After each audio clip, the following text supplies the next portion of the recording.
Oh man, let's take some car questions, guys. So, video I put out yesterday. I think some car stuff came up, and we got some interesting questions and statements in the comments.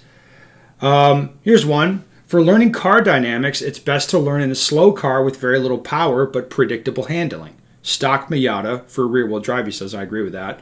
Everything happens slower, so until you have the muscle memory, you need time to learn bits at a speed that's workable. Things go very wrong very fast in a heavy, torquey, mega horsepower rear-wheel drive crap leaves from part. Yeah, I agree with that. So what I like about the Miata, what makes it fun, is that you can drive it on the road, not really break laws, but still kind of get it on the edge and throw it around a little bit and have fun and learn from it.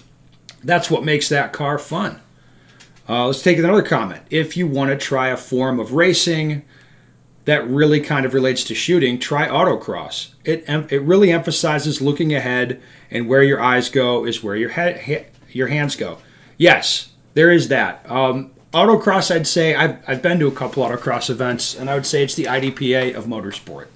It sort of is kind of fun, but it's limited in a lot of ways. And really, I would rather just get a car on a proper track and do that. That's better than autocross, I think. Quite substantially better.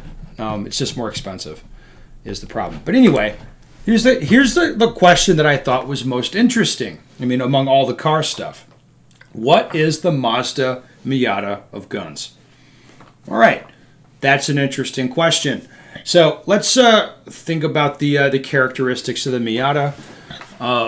Okay, so first, it's about fun. So it'd be like a gun that is, directed towards being fun. Nobody has just a Miata. That'd be kind of crazy. You're going to have other cars. So it'd be like a fun second gun type of thing. Now, the Miatas, it's really well balanced, 50-50 weight distribution.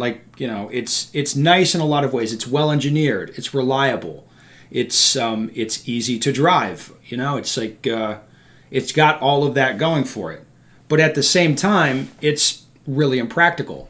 You can drive from point A to point B, and that'll go fine. But if you want to haul passengers or even a suitcase, you cannot fit a suitcase in the trunk of the car. It doesn't go in there. It's not going to work.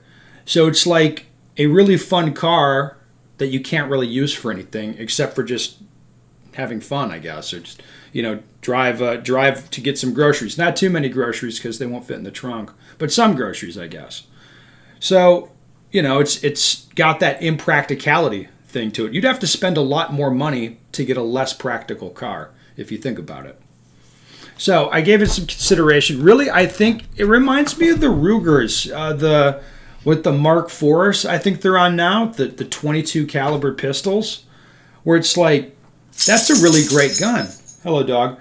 That's a really great gun that, a lot of people like those and enjoy. You take it, you shoot it, and you can shoot it with your kid, and it's easy to shoot, and it's fun to shoot, and they work pretty well, and they're well engineered in a lot of ways. But, if you want to change the magazine fast, it's a little bit inconvenient if you're doing that.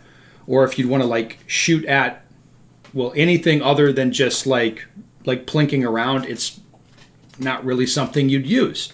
You know what I mean?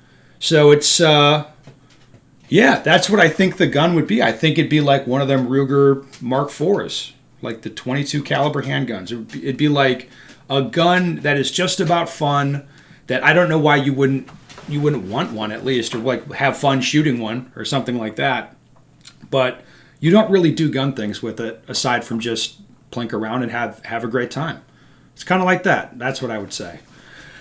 There's a lot of parallels with guns and cars. There's a lot of nerds in both kind of worlds, I suppose. Anyway, that's all for that.